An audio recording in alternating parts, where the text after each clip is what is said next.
All right. Originally, I was going to have these be four separate reviews, but considering the fact I thought long and hard that it wouldn't be right. So, for this section of the video, I'm just going to be talking about what I think of each novel, give them my honest review, and at the very end, I'll be, ranking what I think of each of these novels in this series.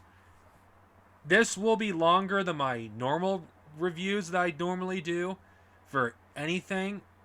So if people like this format, I may do it when I actually eventually do my re-reviews of various Star Wars expanded universe novels that have multiple books in a series, like the Thrawn trilogy. So, depending on how people receive this, I may end up doing it this way. Hello, everyone. This is Darcinovia here. It's been a while since I reviewed Star Trek novels. Now, I don't normally do this, but considering it's been a while since I read this particular novel, I still have my notes, so I haven't forgotten everything. So, I'm going to be talking about the first book that's included in the omnibus. That's where I actually read it, Twists of Fate, and that is the first book, Twilight. No, it's not the shitty Twilight novels that everyone, you know, no, that it's just called Twilight, and this novel was published years before Twilight. Anyway, shitty joke aside, this book, along with the other books to come, would have two plot lines. I'm just going to simplify it. Plot A takes place in the Gamma Quadrant, and Plot B is in the Alpha Quadrant. I just do that to simplify things. Now, I'm going to focus on talking about Plot A first for both of these novels. So, for the first book, I'm going to be talking about Plot A first.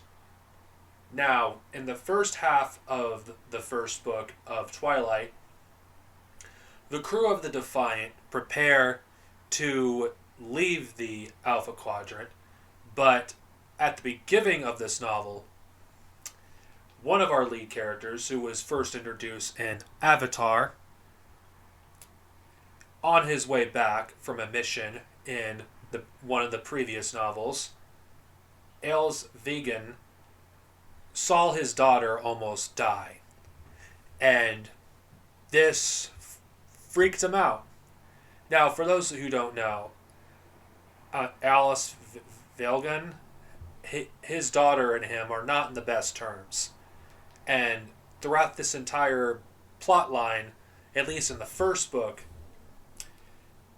it would take a long time for them to reconcile. Now, we get our first indication of this in earlier novels, but in this book, at least in plotline A, I would argue that the main characters of this plotline would definitely be Ezri and Verrigan, because it mostly focuses on them. Ezri goes through her own trauma in this book as well, where one of people under her command die, and that causes some stress for her. And one thing I really do like about these novels is Ezri, who is introduced in this final season of the show, barely gets any character development. I mean, I'm impressed the writers for the show managed to actually do what they could for this character, but I think this novel, I feel like, is when the literary verse finally showcased the true potential of Ezri. And I actually enjoyed, her throughout this entire novel, getting, reading about her, and, as she, commands her peers, and I also enjoyed how we read about how she struggles with survivor's guilt and feeling guilty for the death of one of her crew. And the other plot line, which I think is probably my favorite of the entire book, is where Elvis and his daughter, dealing with their differences and finally reconcile, because there's a point in this novel where both of them almost die. Nice to actually see this. Of course, a good story wouldn't be a good story without some drama. Now, there is another character who is in this book who he deals with his own, storyline, which spans multiple novels. We get glimpses of his background. I'm not going to pronounce his name because it's one of those names that are so hard to pronounce. I'm just going to say his plot line is definitely one of the most interesting ones as well. I mean, normally when I read Star Trek novels, I get annoyed when OC characters that haven't done anything in the shows, that never appeared in the shows, basically are featured in scenes. But reading, these novels had made me open to the idea of eventually checking out other books in the Star Trek literary verse that don't actually feature any of the crews from the shows. So, Deep Space Nine, again, does an amazing job of expanding its cast. At the end of plot line A, which that's what I'm going to call it for simplicity's sake, Ezri and Virgin make it off the planet that they were on after they were helping a civilization that narrowly avoided extinction. I didn't talk about that part very much, but that's not what interests me in this novel. What interests me about this novel is Star Trek doing what Star Trek does best, is showing us the human condition and exploring aspects of humanity.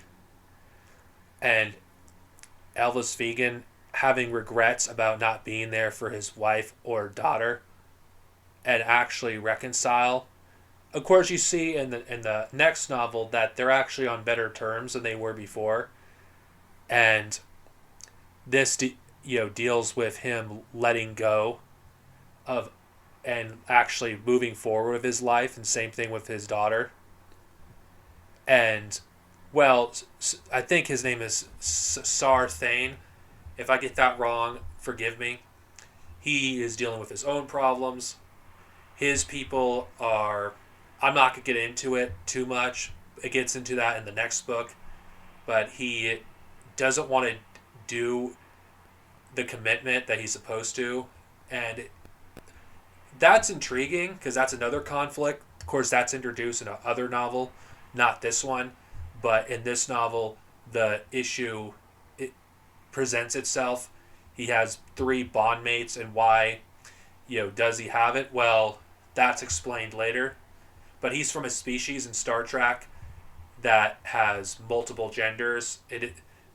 And I'm not even going to get into that. I mean, a character like this would not even be possible in today's climate because of reactionary, Star Trek fans getting triggered by the very concept of multiple genders existing in science fiction. Anyway, I'm not going to get into that tangent here. But every single plot line in plot A is interesting, and I enjoy it. And the reason why I'm spending so much time on it, because I feel like plot A is actually the most intriguing of this book. Now I'm going to move on to plot B. Plot B, which is what I'm going to call this, deals with another thing that's a huge part of the rest of this series. It's regarding the Bajorans joining the Federation. Now, this was hinted at for a long time in Deep Space Nine. It almost happened. For those of you who've seen the show, you would know why that didn't happen. And in this process, things are very tense. And you have multiple storylines going on in this portion, such as Quark, Ro Lauren, Kira, and things are very tense. The conversation about joining the Federation, Bajorans not, being completely on board with it, considering they are afraid of losing their identity, which is valid. And not to mention, well, there is a plot line that is started in this novel that has been hinted at since the introduction of Ro Lauren. Now, Ro Lauren is first introduced in The Next Generation, and this is one character that I always thought, you know what, this character is interesting. I really wish the Next Generation writers have done more with this character. Well, originally, she was going to be in Deep Space Nine. Actually, there's even stuff you could look up about bios of her. She was originally going to be in Kira's place, but things didn't happen. In fact, it's probably for the best. I mean, Kira is one of the best Star Trek characters ever, but Lauren got a second chance in the novels. Now, Gray Spirits, like the first book of this series, I read it in an omnibus called Those Haunted Seas. Now, like this book, this is extremely long, like the previous one, but I actually think this book actually is even better than the first one in this series, because both storylines are both extremely interesting and they parallel each other in a way. Now, I'm going to be talking about one storyline at a time, and ironically, it's the B story that interests me more than the A story. That's because, well, Kira is the best the character in Deep Space Nine. Fight me. At least in the novels, anyway. But I'll be focusing on Plot A first. Now, in Plot A, the crew of the Defiant come across a alien species in the middle of a conflict. Now, in true Star Trek fashion, they have to figure out how to mediate the dispute without infringing on the Prime Directive. And one thing I really like about this book is it questions the Prime Directive. It isn't much, but I'm not going to talk about the Prime Directive. Maybe I will in a future video if the Prime Directive is ethical, but it's neither here or there. What I love about this novel, though, in this section is, in these situations, the alien species, there's like a caste system, and the plot line in Ezri's and Sar's Thane's section is to try and define a way to mediate and prevent a war from happening between two classes and the others. Now, what I like about this plot line is we actually learn, Sar Thane, why he does what he does, and his yearning for going back to his home world. This journey that he went on actually made him want to go back. But what makes this sad and interesting about this character is we actually learn what's going on with his people, why he did what he did, and why he feels the way he does about his people. But eventually, towards the end of this book, he actually sees the error of his ways and has hope that his people can be saved. Now, the reason why I'm bringing this up, because there's like multiple storylines that are going on, and his and Ezri's is the heart of plotline A. Now, the other characters like Nog, and even though my boy, Ellis Vegan is barely, in this part of the story. I mean, he's an amazing character. He's probably become one of my favorite characters in the literary verse. I mean, such a great character. But he kind of takes a backseat, which I don't mind, because Ezri's further development as a character is well done, and Sar Thane as well. I mean, another great character in this book. We get to see more of his storyline, to see his character develop even more. And this is one thing I really like about Deep Space Nine, the show itself too, as well as the relaunch novels. Characters that would have never gotten a chance to actually shine in the show itself, they shine here. Nog, what little he does in this book, he makes a great impact. Ezri, a character that was introduced late in Deep Space Nine, gets developed more. One of the original novel characters that was introduced in Avatar.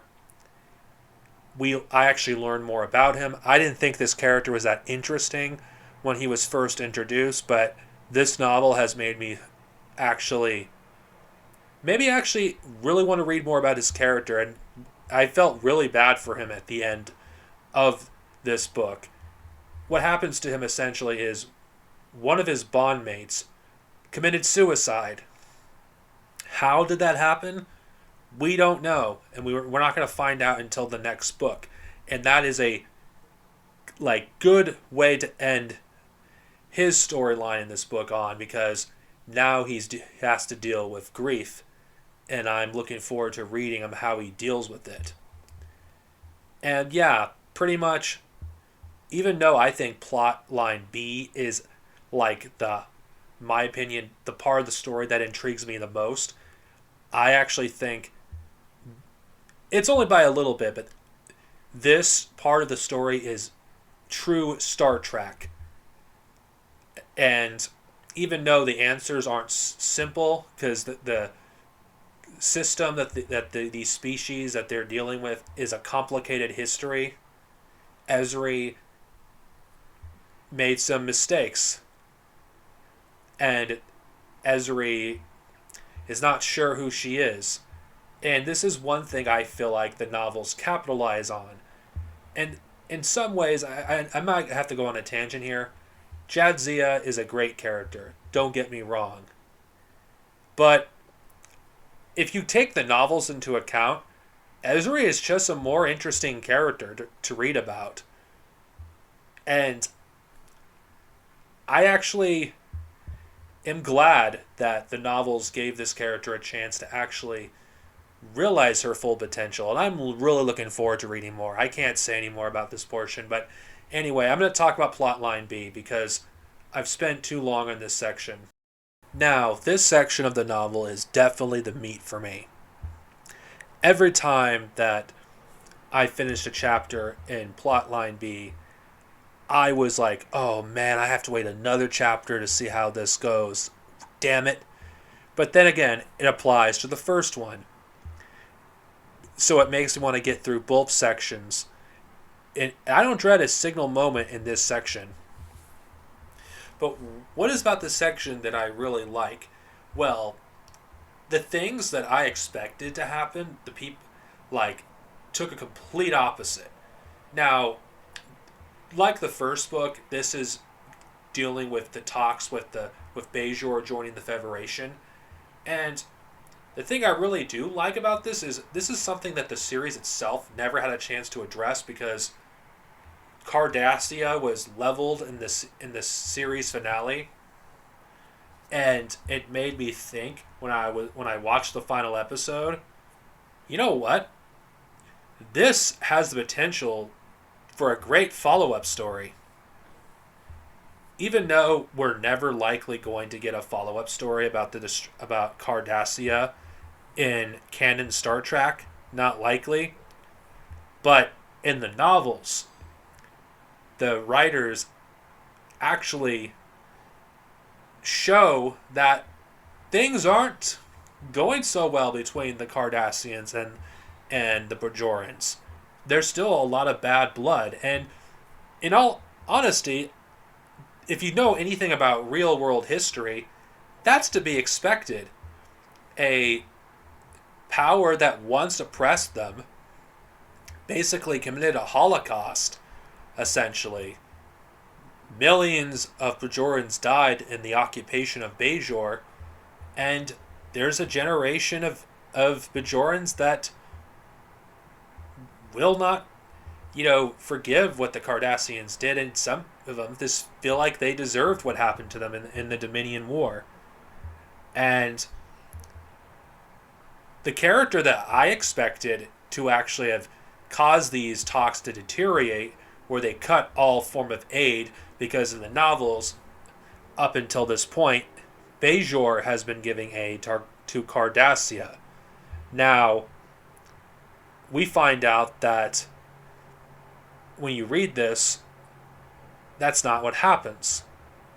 Now, the person that Kira has an antagonistic relationship with, as the reader, I actually thought, wow, this person is definitely a bad woman. I mean, wow, why would she do that? And you know what? I love how the novel actually tricks the reader into thinking that this person is actually, yeah, this is messed up. These people have, even though what they've did was horrible, most of their population have been wiped out by the founders in the final moments of the Dominion War. Billions of their people are dead. And we find out that, well, the person that we actually expected to actually cause these talks to break down is not the person we thought. It was actually Sakaar. Now, Sakaar is essentially the minister of Bajor, and he's introduced in the show. The first time we get to see him, we find out that he was a member of the Resistance with Kira. Now, I'm not going to explain his origins. I'm not here for that. But Kira and him have a history, and there's a lot of tension between the two. Things are boiling. And I am looking forward to see how this goes, considering things aren't going so well. And not to mention, Zail, Ducat's daughter, her museum exhibit has been vandalized. Like, all these things that have happened, us as the reader, there's like so much, like, this was a brilliant way to get the reader to want to read like the next two books. And you know what? It is bullshit that Pocket Books didn't do another omnibus to include the rest of this series, because it's such a cliffhanger. All these storylines are left hanging. And to top it all off, which I mentioned in the previous section with Zard Thane, that one of his bondmates commits suicide. It's like, yeah, we actually get a mini plot line with her in this book, and yeah, we don't know what happens. Now, there's other parts of it as well. We do have a few scenes, with Ro Lauren and Quark. That's nice. I like every Quark. Every moment he's in it is definitely entertaining. And Lauren, I look forward to every scene that she's in. Now, everything that's happened towards the end of this book makes me ecstatic to read the next one. I mean, where can you take this story? How is this going to, end? I can't wait. I mean, this was the longest it's ever taken me to get through a Star Trek novel, because these books, when they were published originally, individually, they were long books, and they are extremely long. In the Haunted Seas Omnibus, the both of them combined were like over 700 pages. So it took me a long time to get through them. So yeah, that's why it took me a long time to review these particular novels in the Star Trek literary verse. I actually would consider them classic in terms of rating. I think, I know I'm biased because I love these, the Deep Space Nine relaunch novels. I haven't read one that I haven't loved yet. I think Deep Space Nine is an amazing show, and these novels just keep getting better and better. And I can't decide a favorite yet. I can't do it. Right when I think I have a favorite, there's another one. So I'm going to hold back on talking about what's my favorite post-Deep Space Nine novel until I've read at least Unity. Now on to book 3. Now, Cathedral, which is the third book in the series, begins, well, right where the last book left off, with a tragedy. And what you would expect in typical Star Trek fashion, there's conflicts, especially if we're going by Deep Space Nine. Anyone who's seen the show knows when something tragic happens on the station, things aren't what they seem. So there's like multiple plot lines in this book. Unlike the last one, there's actually 3 different plot lines. Now, the third plot line isn't, as prevalent in this book, so I'm not going to talk about it as much. So I'm going to refer to that as plot line C. Now, for most of this book is mostly plot line A, which is the crew of the Defiant. They discover an alien artifact. In typical Star Trek fashion, something goes wrong. Now, I will get into that later. In this novel, we have another conflict which is going on simultaneously on Deep Space Nine, Bajor, Cardassia, regarding the conflict with certain members of the Bajoran leadership not wanting to deal with the Cardassians and making peace with them. And there's those who want to. In this novel, we get more into the consequences of what Kira did at the start of this relaunch series, where she essentially allowed Bajor to be exposed to knowledge that was forbidden by their religion, and it's causing friction in Bajor, and we're starting to see glimpses of that in this book. Now, this is plotline C because it's not really important, because the issues that are going on Bajor, there's also issues on Cardassia, where a religion that was once illegal on their world is now legal again. I'm pretty sure this is going to be important in a future story.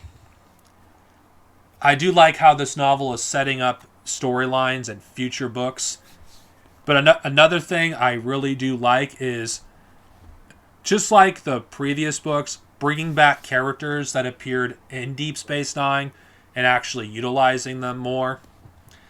Because there's one thing I don't like about Star Trek is when it introduces a character and they are not to be seen again. Well, this novel doesn't do that like the last one.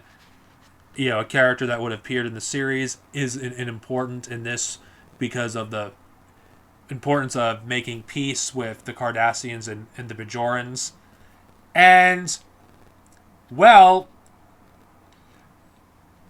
the person that is supposed to try to make these peace talks possible is the person that basically is the reason why Kira is no longer able to practice her faith or enter any shrines regarding her faith. And there's people that were inspired by her that are protesting against this decision, and this causes tension. And the thing I really like about this book, and these relaunch novels as a whole, it makes the Star Trek world feel more alive. It makes it feel so much more real. And this is the thing I like about these books. Because the thing I like about these Star Trek novels, like the Star Wars Expanded Universe, each storyline has a consequence for the next one. And that's what I like. Now, the only reason I'm talking about this plotline first, because both C and B are pretty much connected. And the novel, the way it ends, at least this section, ends in such a way where I was like, oh shit. I wonder how they're going to continue this. I wonder how, this is going to be resolved. Because in this novel, the Bajorans literally are on the verge of signing the paperwork to become part of the Federation. And Sakaar gets assassinated. And when I read that, I was like, oh shit. What happens now? And I'm pretty sure that that's going to cause a lot of conflict in the next 3 books. Because there's only a few more books to go in this part of the post Deep Space Nine novels. I have the 4th book that I'm going to review later in this review, Rising Sun and Unity. So, in conclusion, I liked both Plotline C and Plotline B. I think in this book they were interesting plots, and I was like looking forward to reading each section. Every character felt essential. It was nice, even though it was only for a few scenes, to read about Garrick once again. I haven't read about him since the first book, chronologically in this relaunch. Well, now let's get on to the bulk of this book. Because unlike the last book, where each storyline pretty much had a near equal amount of time between them, this book is mostly in Plotline A. Now, in Plotline A, like I mentioned earlier in this portion of the review, the Defiant goes into near an alien artifact, and 3 of the crew members are affected by it. The Dax symbiote and Ezri are no longer able to become one, so in order to save them both, they have to be separated. Now, normally in Star Trek lore, if a symbiote gets removed from a Trill, the Trill dies. But Ezri ends up living, and she basically loses everything that she gained in the past year. And she's not her usual self. Nog becomes who he was before his leg was blown off in the Dominion War. Probably the one that got the least amount of bad things happen. And Bashir, I argue, gets it the worst. Loses his genetic enhancements. Now, if there's one thing I'm just going to say that always bothered me about Bashir's character, I never felt the character was that interesting in the show itself.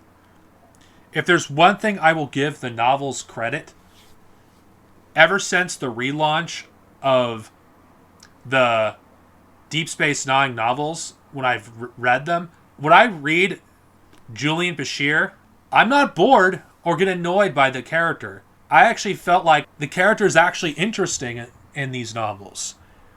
And the thing that rubbed me the wrong way when his genetic enhancements were revealed in the show was, okay, why have we never followed up on this? Well, this novel does actually follow up on this, because he never actually came to terms with this. Because in this novel, he loses his enhancements, and that scares him.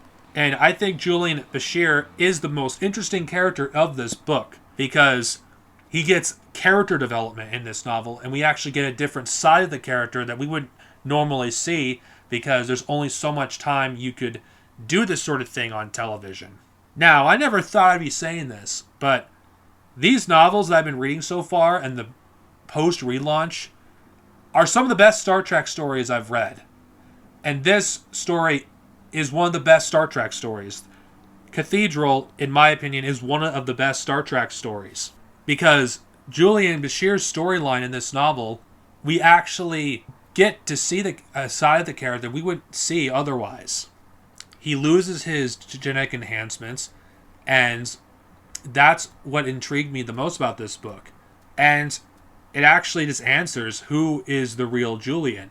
Is it the boy that never got a chance to grow up without the enhancement, or is it the person that got the enhancement? The way this novel answers it is neither. They're both the same. They're one of the same. And I really did like that. Even though I really don't like the retcon they made to him in the show, where he is genetically enhanced, I do accept this. I think it's an improvement over that retcon the show did, as a way to try to make Julian interesting. They just did that. I'm sorry, I know I've been on a tangent here, but Julian Bashir has never been my favorite character, and I think this novel did an amazing job making the character interesting to read. he's never been my favorite. But I'll get to Ezri. Ezri, this character, ever since the relaunch novels has started, I've been actually invested in this character. Ezri is one of those characters, and I will probably keep saying this, never got a chance to become the great character that she could have been. I mean, you're introduced in the final season with only 26 episodes, and only a handful of those episodes focus on this character. And in all honesty, this character got the short end of the stick. And I do like how these novels develop this character and actually have her become something that she couldn't because of the limited amount of time that this character had in the show. And not to mention explore more of her insecurities because she never wanted to be joined.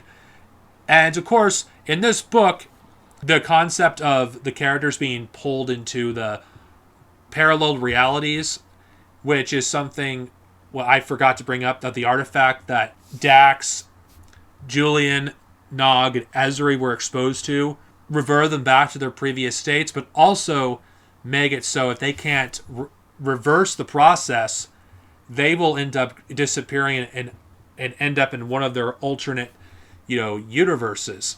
And we do get glimpses of these characters of what would have happened if things have been different.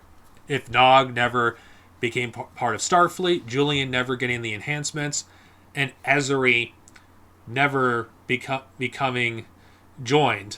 Every one of these characters' arcs in this book, and each character coming to terms of what happened to them, is compelling.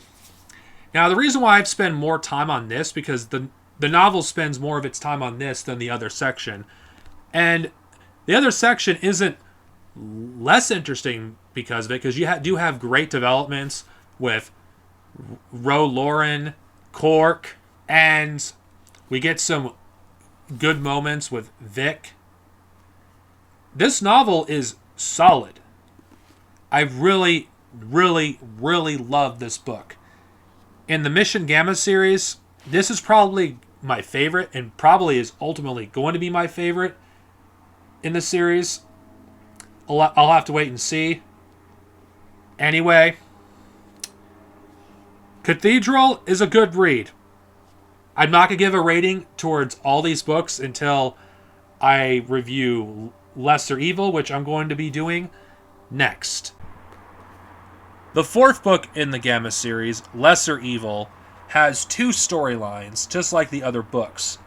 Now, to make things easier on myself, like the other books, I'm going to split this into multiple sections. The first is story B, which I actually consider the B plot this time is the one that deals with Alice Vegan and the crew on the Defiant, and the A plot is actually the one in the Alpha Quadrant. Now, why am I doing this? Because I actually think this is more of the bigger plot in this book, and it's setting up things for the next book, which is Unity. But I will be not doing a review on that because there's still another book in the series, Rising Sun, but I'll get to that later. So let's talk about plotline A. The A plot of this novel deals with the aftermath of what happened at the end of the previous novel. And, well, the series has been building up towards this for a while. And there's the questions I had when I was reading these novels. Why is Sakaar acting the way he does? He would never act like this. Why is he so hateful and vengeful towards the Cardassians? Why would he say something so cruel about a girl that was a victim? All these questions are answered in Lesser Evil, and what I really appreciate about Star Trek fiction is it takes concepts that the shows didn't do necessarily well but were really cool or on paper, and actually give them a second chance. And Star Trek The Next Generation, I make it no secret, the first season was awful. But it did have some good episodes, ideas that merit, sequels or a second chance, whether it's revisiting through a future episode of a future Star Trek series or a novel. This takes the concept of the season 1 episode, which is the last episode of the first season, where an alien species nearly took over the Federation. And the concept behind them was scary. But they're never seen again after that episode. So this novel uses those creatures and, well, let's just say the reason why, spoiler alert, why Sakaar dies at the end of Cathedral is because he had one of those creatures inside of him. Now, that was something that I did not expect reading this, because I don't go on the Star Trek wiki memory beta, which is covering non-canon Star Trek, that actually talks about plot threads in this book. And I actually enjoyed this twist, actually. And the second half of this plot line in this novel deals with Kira having to find out and stop the creature that escaped before they attack Trill. And the thing I find fascinating is we're led to believe the captain of the ship that Kira was on was the one that was possessed when it wasn't. And I thought that was a good twist. And, of course, towards the end, we learn in the plot line that the attack is just beginning, which is hinting to future plot lines and future books. I don't know if this is going to be followed up in Unity or in one of the World of Deep Space Nine novellas. I don't know. I haven't read any of those stories, so I wouldn't know. But I'm looking forward to reading more. But considering that this is only half the story that I'm talking about, and that took place in this novel, and there was another storyline that happened, I like to talk about the other one, which this one deals with a personal thing that goes on with one of our lead characters throughout this series, Ellis Vilgan and his daughter, which we learned in this book that she has been tracking down her mother for years. And, well, we learned that the Borg actually had a presence in the Gamma Quadrant, and we also get some references to Voyager, which, of course, not shocking considering this was published after Voyager ended. And we also get a glimpse of the Borg trying to assimilate the Founders, which means it could be possible the Borg might be able to assimilate the Founders as long as they're in their humanoid form. I don't know. I don't know if that can be possible. And of course, this storyline ends in a bittersweet note, which, of course, with a tragic character like Ellis Vegan, he can't catch a break. I mean, the poor guy. So yeah, throughout this novel, we have people questioning his judgment, Ezri Dax, Julian Bashir, and various members of the crew. Unfortunately, this plotline, just doesn't, get the fleshing out that it deserved. It's unfortunate because I think if this novel was longer, I feel like we could have gotten more scenes with the mother of Perrin and the wife of Ellis Vegan, and it's a shame that we didn't get more, but I can understand. But here's a thing that I find interesting. We actually learn why Virgin named his daughter a non-human name. It was the name of a Vulcan that he once knew. So that is interesting. And yeah, even though I don't consider Lesser Evil as good as the other novels, in, at least because of the B plot compared to the others in this series. It's still a solid read. I would read it just like the others because I think Deep Space Nine stories after this show, I think they're some of the best Star Trek stories I've been exposed to. And since I finally reviewed all 4 of these novels, I'm going to get to the next section where I give my verdict in general of the Gamma series and where I would rank each of these novels. Now, this is my final thoughts completely on this series since I've reviewed all 4 of these novels. I really did enjoy reading these. It may have took me a while because the first 2 books of this series were long. I mean, they were the longest Star Trek novels I've ever read. And there was a lot to read and a lot to write down and a lot to look for. I mean, Star Trek novels, when I started reading them in 2016, I didn't think I would be where I am now. Where I'd be reading more Star Trek novels and watching the shows. I guess that's what happens when you read so many books. But the Star Trek Deep Space Nine relaunch novels have done nothing but, made me want more. And the Mission Gamma series, I do think, are the best that the relaunch has to offer. It has multiple different genres in it. Horror, romance, action and adventure, political thriller. Everything you could possibly think of. And each one of these books tackles a different theme.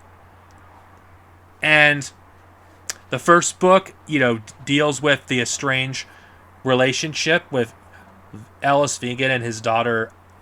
And the second book deals with the Defiant trying to go through the Gamma Quadrant only to be like in the middle of a conflict between a civilization.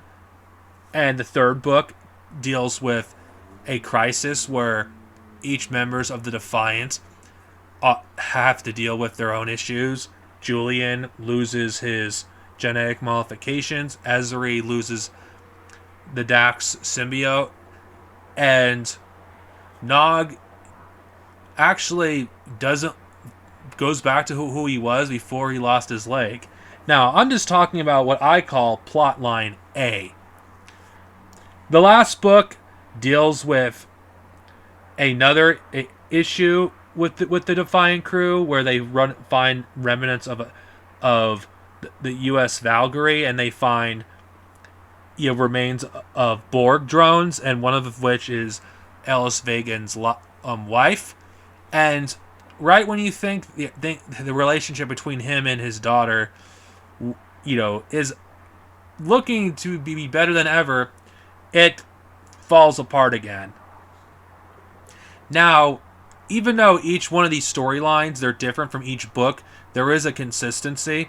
And right when you think things are going to go right for Ellis Vegan, the captain of the Defiant of this book, the character that has appeared first in Avatar, things go wrong for this 100-year-old commander. And you can't help but feel bad for him. I actually think these novels have made me really enjoy this character. I think he's a blast to read, and I think he's one of the best characters that have appeared in Star Trek. And then you have the storylines that are not as self-contained, that are actually a continuation, which is Kira's storyline, and Ro and Quark, which they deal with their own problems.